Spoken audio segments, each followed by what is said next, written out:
အိမ်နောက်ရေးအခြေရေးပြိုကွဲရခြင်းအကြောင်းရင်းအပြန်အလှန်နားလည်မှုရောနေလာခြင်းတဦးရဲ့ခံစားချက်ကိုတဦးကအလေးမထားဘဲမိမိအတ္တကိုသာရှေ့တန်းတင်လာတဲ့အခါသစ္စာဖောက်ဖျက်ခြင်းအခြေရေးတစ်ခုမှာအနာကျင်ရဆုံးနဲ့ပြန်ပြင်ဖို့အခက်ခဲဆုံးဖြစ်တဲ့ဖောက်ပြန်မှုတွေရှိလာတဲ့အခါစကားပြောဆိုဆက်သွယ်မှုပြတ်တောက်ခြင်းရင်ထဲကအစင်မပြေမှုတွေကိုပွန့်ပွန့်လင်းလင်းမတိုင်ပင်ပဲအချိန်ကြာကြီးအောက်ရဲထားရကနေပောက်ကွဲသွားတဲ့အခါ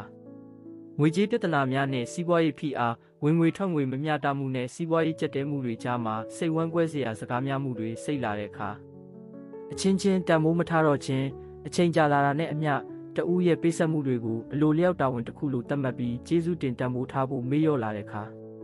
ပတ်ဝန်းကျင်နဲ့ကြားလူများဤတွေးထိုးမှုမိသားစုချင်းမတည့်တာတငယ်ချင်းဒါမှမဟုတ်ကြားလူတွေရဲ့စကားကိုပိုယုံပြီးအိမ်တွင်းရေးမှာလိုက်ပါအခြေတင်ဖြစ်လာတဲ့အခါ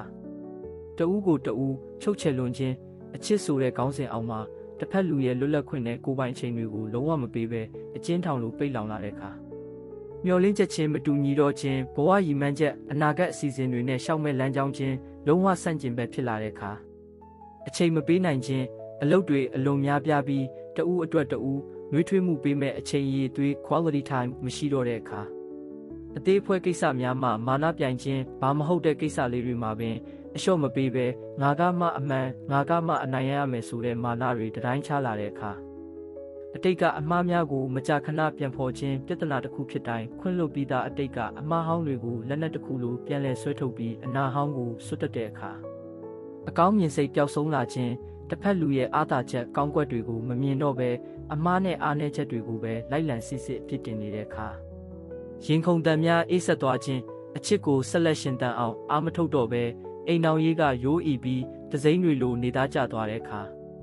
တာဝန်ယူလို့စိတ်ကင်းမဲ့ခြင်းအိမ်တော်မှုကိစ္စတာသမီကိစ္စဒါမှမဟုတ်ဘဝရဲ့အရေးကြီးတဲ့ကဏ္ဍတွေမှာတဦးတည်းကိုပဲပုံချပြီးကြံတဦးကတာဝန်မယူပဲရှောင်လွှဲနေတဲ့အခါယုံကြည်မှုပြတ်ပြားခြင်းအသေးအဖွဲလေးကအစလိန်ညာတက်ပြီးတဦးပေါ်တဦးတန်တရားစိတ်တွေနဲ့အမြဲဆောင်ကြည့်စစ်ဆေးနေရတဲ့အခါ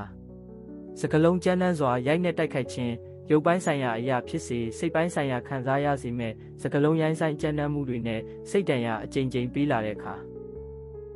အဖော်ပေါင်းနဲ့အပျော်ပါမချင်းအိမ်အောင်စုထက်အပြင်ကတငယ်ချင်းအပေါင်းအသင်းလောင်းကစားဒါမှမဟုတ်အပျော်ပါတွေကိုရှေ့တန်းတင်ဦးစားပေးလာတဲ့အခါအမြင်ချင်းမညှိနှိုင်းနိုင်ခြင်းကိစ္စရက်တိုင်းမှာအတွေးခေါ်အယူအဆနဲ့စရိုက်ချင်းလုံးဝမတူပဲဆွေးနွေးတိုင်ပင်လို့မရအောင်ကွဲလွဲလွန်းတဲ့အခါအနစ်နာခံလို့စိတ်မရှိတော့ခြင်းဘဝခီးလမ်းမှာတခါတရံအဆင်ပြေဖို့အတွက်ကိုယ့်ဘက်ကရှော့ပေးတီးခံပေးရမယ့်အပိုင်းတွေကိုလုံးဝမလုပ်နိုင်ပဲအတ္တကြီးလာတဲ့အခါအချစ်ထက်အမုန်းတွေပိုများလာခြင်းတွဲနေရခြင်းကပျော်ရွှင်စရာထက်စိတ်ဆင်းရဲစရာပူလောင်စရာနေ့ရက်တွေကပဲဘဝကိုလွှမ်းမိုးသွားတဲ့အခါ